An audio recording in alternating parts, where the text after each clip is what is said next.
मुझे ये लगा कि नहीं, हर फील्ड में अगर ईमानदारी से और शिद्दत से, पूरी ईमानदारी से अगर काम किया जाए तो हर फील्ड में आप जीत जाएंगे। तो बच्चों, आज अगर आप पढ़ाई करते हैं, सच में आपको लगता है कि 2 घंटा पढ़ने के बाद आधा घंटा मैं और पढ़ सकता हूँ, इतनी स्टेमिना है मुझ में, तो आधा घंटा और पढ़ लेना। आधा घंटा पढ़ने के बाद लगे कि ना 5 को सवाल तो हम और बना सकते हैं, तब सोचेंगे दोनों नींद नहीं आया है अभी, तो फिर 5 को बना लेना। 5 बनने के बाद भी लगे कि सामने वाला 2 सवाल भी बना सकते हैं, अगर ऐसा विचार है तो वो दोनों फिर बना लेना। और ये होता है ईमानदारी से काम करना। आपके अंदर जितनी एफर्ट है, जितनी क्षमता है, लगा दीजिए, क्योंकि याद रखिएगा, कहा भी गया है कि इंसान तभी हारेगा जब वो खुद से हार जाएगा। जब तक आप खुद से नहीं हारेंगे, दुनिया का कोई भी ताकत आपको हरा नहीं सकता। शुरुआत क्योंकि गुरु रहमान जी यहाँ पर बैठे हैं और उनके शब्दों से आप लोग आज पूरा, मतलब शब्दों से उन्होंने बारिश कर दिया और पूरी तरह से भीग भी गए होंगे आप लोग। इतना माइंड वॉश किया गया है सर्फ एक्सल और रीन और क्या क्या कहते हैं, एरियल, घड़ी, सब से, कि दोबारा आपकी धुलाई करने की कोई जरूरत नहीं है। फिर भी और सर ने जो बात रखा है उसमें एक गाने से मैं उनको सहयोग देना चाहता हूँ कि जब जब प्यार पे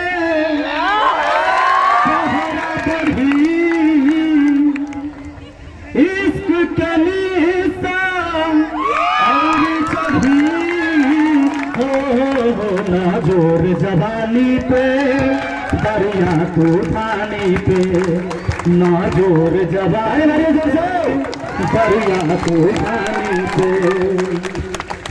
जब जब प्यार पे पहरा बढ़ी, इश्क के निशान और चढ़ी हो ना जोर जवानी पे, दरिया तूफानी पे, ना जोर जवानी पे, दरिया तूफानी पे।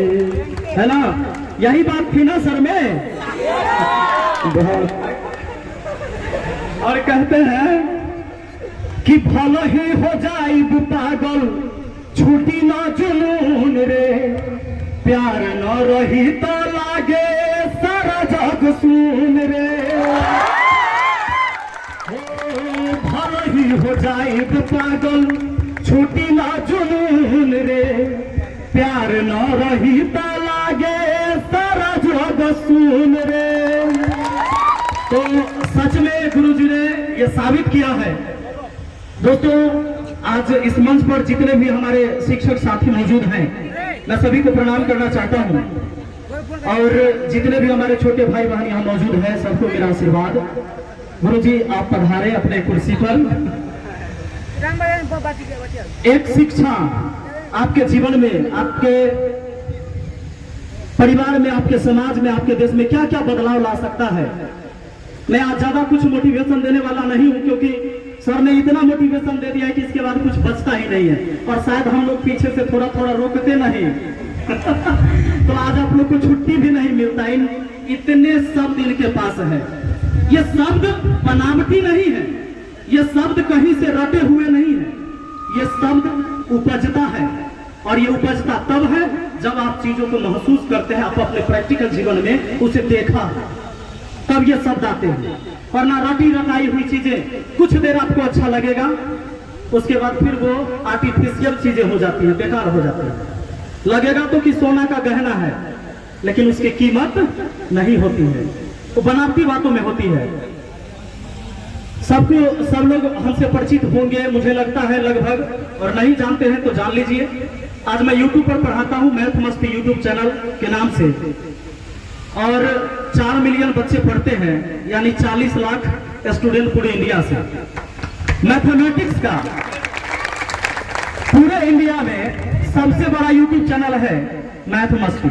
4 मिलियन सब्सक्राइबर पूरे भारत में, यह पहला YouTube चैनल है जिसमें मैथ पढ़ने के लिए बच्चे जुड़े हुए हैं। वो भी हाल फिलहाल 4 मिलियन पूरी हुई है, एक बार जोर देता लो। और मेरे लिए सौभाग्य की बात है कि ये समस्तीपुर जिला, हसनपुर जगह है लेकिन जिला समस्तीपुर, ये धरती भी मुझे नसीब हुआ था, समस्तीपुर से मैंने पढ़ाना भी शुरू किया था। तो मेरे लिए बहुत गर्व की बात है कि आज फिर दोबारा मुझे यहाँ पर आने का मौका मिला। हमारे विकास भाई, ये रणवीर भाई, ये जब हमारे घर पर पहुंचे, ये जब पहली बार आए तो कहे कि सर, ये चूंकि जानते हैं कि मैं मुखिया भी हूँ, इस बार मैं पहली बार चुनाव लड़ा था और मुखिया बना अपने सलहा पंचायत का, और वैशाली जिला का मुखिया संघ का उपाध्यक्ष भी हूँ मैं। ये जब मेरे पास पहुंचे बोले कि हम जिला परिषद हैं, तो हमको लगा कि ऐसे ही कोनो आयल होगा क्योंकि बहुत लोग ऐसे भी फोटो खिंचाने के लिए एक माला पहना के और डाल देगा कि हम मिले हैं, हम जुड़े हैं, हमारे बहुत करीबी है। हम ना जाना था तो ये बहुत करीबी है, बहुत लोग ऐसे भी होते हैं। तो हमें लगा कि फिर हम कंफ्यूज हो गए, हम ये है कि कोई और है। हमको लगा कि कहीं इनके पिताजी और होंगे, माताजी होंगे, या घर में कोई होगा।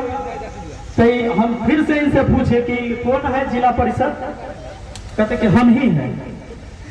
तो लगा कि भाई हम के हारल वाला कि जीतल वाला, जैसे हम सोचे कि खड़ा हो गया होगा, नहीं, खड़ा तो कोनो हो सकता है ना। फिर कहा कि ना सर हम जीते हैं, इस बार जीते। तो लगा कि भाई देखिए, मतलब पहले क्या होता था मैं बताता हूं, और हम लोगों ने झेला है।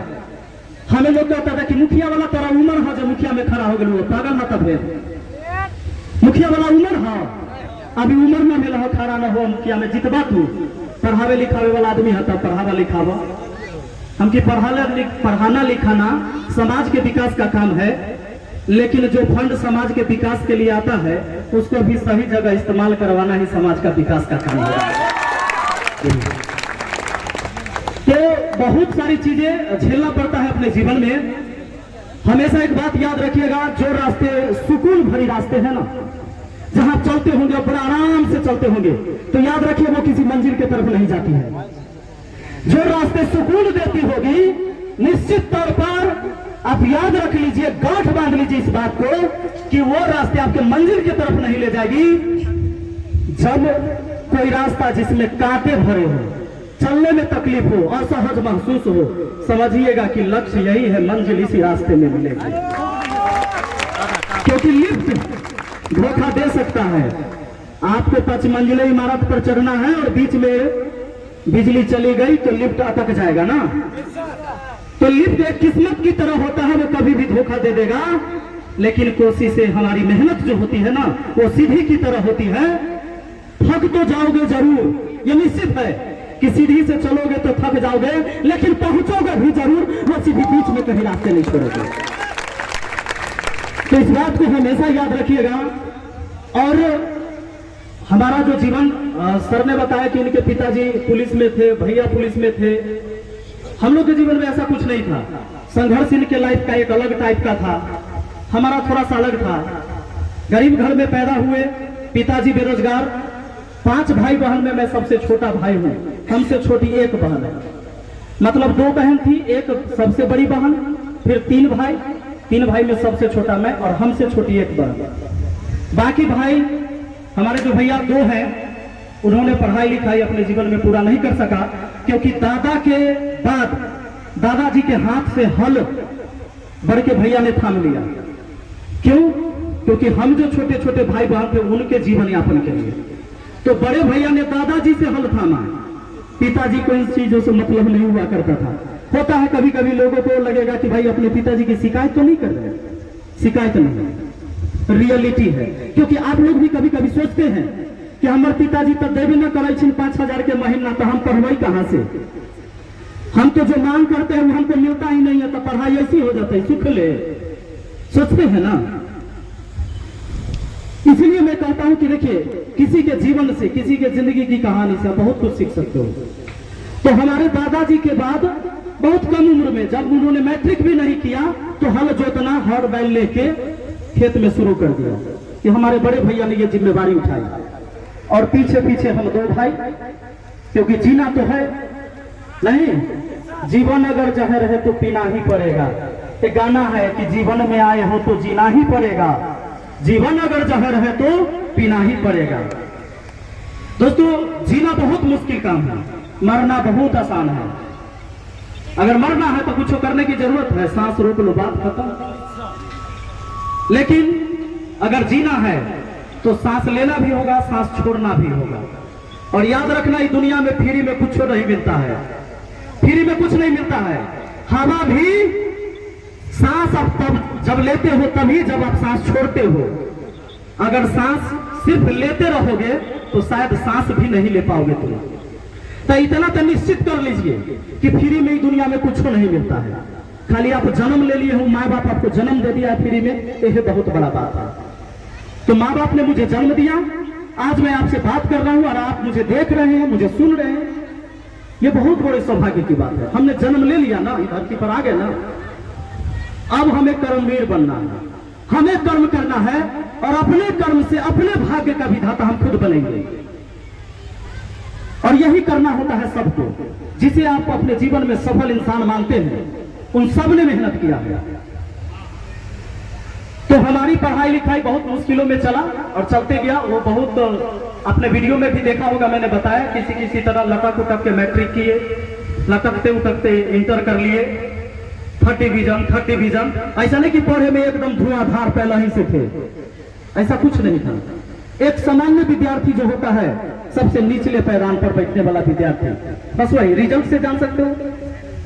लेकिन हाँ, इच्छाएं थी मुझमें कि करना तो मुझे कुछ बड़ा है, क्योंकि गरीबी ना बहुत बेकार चीज है, तो बहुत बेकार चीज है गरीबी। जब देखते थे ना कि शाम के शाम जब मेरी माँ, चूंकि मेरी माँ ने पढ़ाया लिखाया मुझे और इस लायक बनाया है, यह सिर्फ मेरी माँ का योगदान है कि मैं इस लायक हूं। तो जब दिन भर में सिलाई करके 10 रुपया मेरे हाथ में देती थी, तो रात में शाम के टाइम हम आटा खरीद के 1 किलो आटा लेकर आते थे, तब मेरा घर में खाना बनता था। और जिस किसी दिन नहीं होता था तो उस दिन रात में भूखे सोना भी पड़ता था। तो मैं जब इन चीजों को देखता था ना कि किसी किसी दिन भूखा सोना पड़ रहा है, हो सकता है कि माँ तो पपीता और छील के खिला दिया अगर बाड़ी उड़ी में है अगल बगल घर के पीछे, तो और अपने भूखे सो गए, तो दर्द होता था इस बात से कि ना, ये गरीबी ना बड़ा बेकार चीज है, इसको बदलेंगे। और जब हम बदलेंगे तभी हमारे पूरे परिवार का तस्वीर बदलेगा। और दोस्त मैं आपको बताता हूं, जब मैं उस योग्य हुआ, पूरा पंचायत अंधेरा रहता था। मुखिया बनने से पहले की बात बताते हैं। पहले का मुखिया 21 लाख रुपया खा गया, हम अपने पैसा से पूरे पंचायत में लाइट लगवा दिए, पूरा इंजोर कर दिए। पहली बार मेरा गांव देखा कि रोशनी भी गांव में होता है। और राजनीति तो हम लोग के खून में भी नहीं था, तो समाज ने सिखाया, समाज की गंदगी ने सिखाया कि भाई अब पढ़े लिखे लोगों को आना पड़ेगा, अपने समाज के हिस्सेदार बनना पड़ेगा। जब मैं इस लाइन में आने लगा तो हर व्यक्ति मुझे समझाने आते थे, बड़े बुजुर्ग सब, तू पढ़ लिखल आदमी है, तो ये बड़ा गंदा लाइन है, एमे न घुसा। हम की गंदा एल है चचा कि एमे सब गंदा बेंगवा से घुसल है, वो बेंगवा से के बाहर निकाल दो, साफ हो जाते। ना ये बड़ा बेकार लाइन है, हम की हो जाते तब बेकार लाइन है, तो बेकार लाइन है, बदले ले कोई ना कोई के आगे आवे के पड़ते ना, किसी न किसी को तो आगे आना होगा एक दिन। मैंने शुरुआत किया, हमारे उम्र के कभी हमारे गांव में आज तक तो मुखिया कोई बनवे नहीं किया था, आज तक नहीं। जब से पंचायती राज लागू हुआ पहला बार मैं बना और पूरे गांव ने मुझे समर्थन दिया, पूरे गांव एक होकर मुझे समर्थन दिया, क्योंकि गांव के लोगों को भरोसा मुझ पर हो गया था। और लोग ये भी डरते थे कि पहले वाला जो है से बाहुबली है, तो वोटिंग काउंटिंग में हूं में गड़बड़ कर देता है, गिनती में गड़बड़ हो जाता है, उसका आदमी सब सेट रहता है, आपको कुछ पता नहीं चलेगा और जीत जाएगा, ऐसे ही सब लोग डराते थे। मैं भी डरा था, क्योंकि सब लोग कहते थे, तो मुझे भी लगता था हो सकता है। लेकिन दोस्त मैं आपको बताता हूं कि ये शिक्षा लाइन से जुड़े रहने के कारण मुझे क्या क्या सहयोग मिला। मैंने रहमान सर को कॉल किया था, जिस दिन वोट काउंटिंग होने वाला था उससे एक दिन पहले, जब मुझे पता चला कि वोट का खेल हो जाएगा, वहां काउंटिंग में गड़बड़ हो जाएगा, तो मैंने कहा कि मेरे पढ़ाए हुए विद्यार्थी शिक्षक हैं, बैंक क्लर्क है, बैंक मैनेजर है, बिहार पुलिस में है, लेकिन सर के पढ़ाए हुए विद्यार्थी ऑफिसर है, कोई बीडीओ बना हुआ है, कोई एसडीएम बना हुआ है, कोई डीएम बना हुआ है। सर को मैंने कॉल किया कि सर मुझे लगता है कि वहां काउंटिंग में गड़बड़ी हो जाएगा, सूचना मिला है। सर ने सीधे एसडीएम को कॉन्फ्रेंस पर लिया और हमसे बात कराया। सर बोले कि विपिन मेरा भाई है और देख लीजिएगा जरा उधर कोई गड़बड़ी ना हो। मैंने कहा कि सिर्फ उचित काउंटिंग होना चाहिए और मुझे कुछ नहीं चाहिए, मैं अगर हार रहा हूं तो मुझे हार घोषित कर देना और जीत जाऊं तो जीत। एसडीएम साहब ने आश्वासन दिया कॉन्फ्रेंस पर, मैं था रहमान सर, उन्होंने कहा कि सर मैं आपको जानता हूं, आपकी वीडियो में मैं देखता हूं, और आप जैसे पढ़े लिखे लोग अगर समाज में आ गए तो समाज का जरूर भला होगा। आप निश्चिंत रहिए, यहां से चाहे नरेंद्र मोदी जी आ जाएंगे ना, तैयो एक वोट के इधर उधर नहीं होगा। और जब ये बात पता चला विरोधियों के कि भाई तो आराम से घूम रहा है, कोई टेंशन नहीं, क्योंकि सर ने आश्वासन दिलवा दिया एसडीएम से, हमारा कोई टेंशन ना। अगला दिन गए, एगो लड़का के कन्हा पर से गमछा लिए बिछा दिए, आगे सूत गए काउंटिंग हॉल के बाहर। हम क्या सूते रे, काउंटिंग नहीं है, जीतब तो हम हईते हती। और बाकी लोग राते से पहुंचा था वहां पर, जो कहीं कुछ गड़बड़ी ना हो ओकरा सके हमरे पर डर। हम तो निश्चिंत थे, अंदर गए।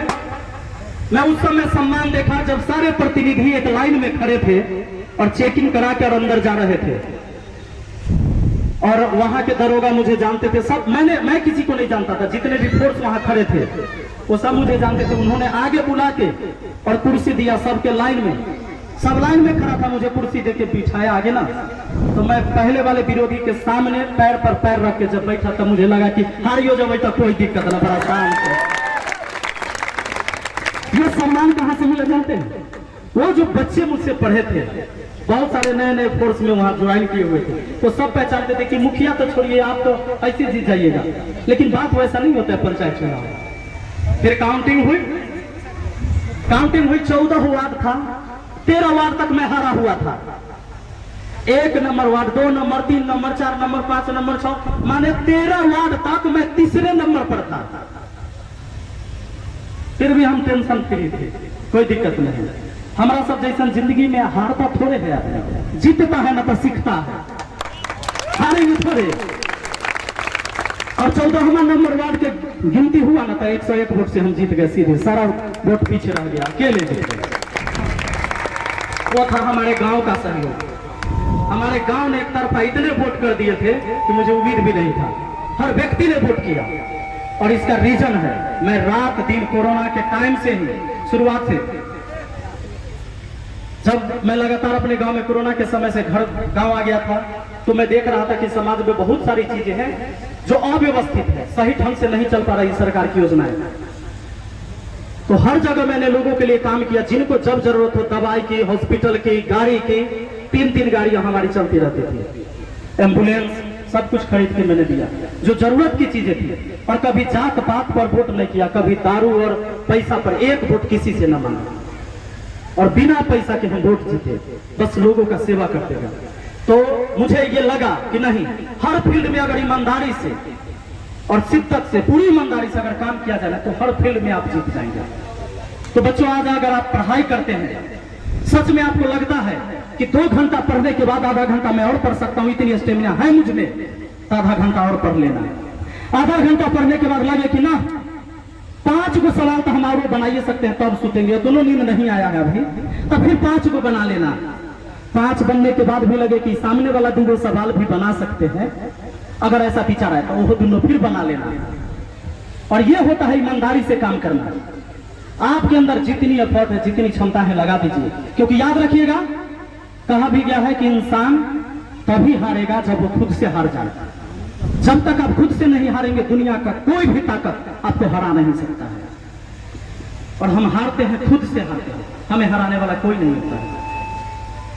और आज सरकार की कई सारी योजनाएं हैं जो मुझे गलत लगा जब मैं मुखिया बना। बहुत सारी योजनाएं, बहुत योजनाएं अच्छी भी होती हैं, कुछ गलत भी होती है। मैं उसके लिए चिट्ठी लिखता हूं, जिस विभाग की योजनाएं होती है मैं चिट्ठी लिखता हूं कि इसको सुधार करके पूरे बिहार में। आज भी दैनिक भास्कर और हिंदुस्तान में सब में नीचे लिखा हुआ जो मैंने कुछ सुझाव दिया।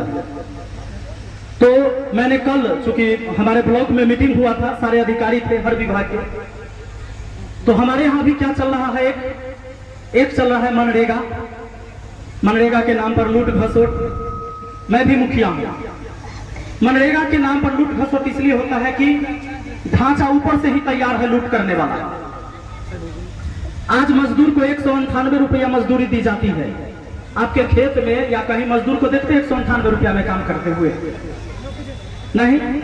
सरकार कहती है कि इतने मनरेगा में लोग मजदूर काम किए, तो केवल फोटो खिंचाया और सरकार समझती है कि बेरोजगारी खत्म हो गई इससे। जितने मजदूर वहां पर नामित हुए तो सरकार के नजर में यह होता है कि इतने लोगों की बेरोजगारी दूर हो गई, मैंने रोजगार दे दिया। केवल फोटो खिंचाने से बेरोजगारी खत्म नहीं होगी। और 198 रुपया मजदूरी भारत में इस महंगाई में चलेगा क्या? नहीं चलेगा। तब मुखिया सब क्या करता है?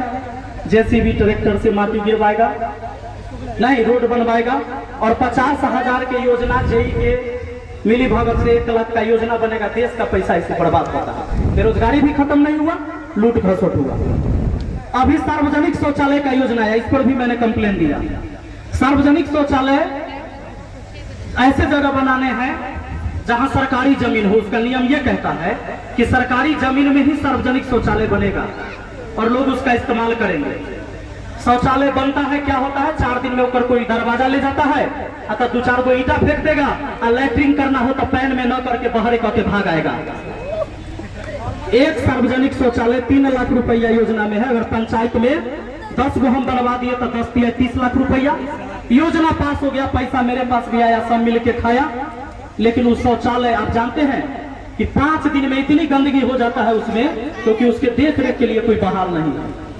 और सार्वजनिक शौचालय सरकारी जमीन में बनाना है। अब मोहल्ला यहाँ बस रहा है और सरकारी जमीन यहाँ से 1 किलोमीटर दूर होगा, तो वहां पर सार्वजनिक शौचालय बनवाइएगा। और रात में किसी को शौच के लिए जाना हो तो 1 किलोमीटर दौड़ते हुए जाएगा। ये गलत नीति है सरकार। तो ये सब चीजें जिसमें मैंने रखा है, अपने तरफ से शिकायत दिया है कि बदलाव हो, सार्वजनिक शौचालय वहां बने जहां आबादी हो।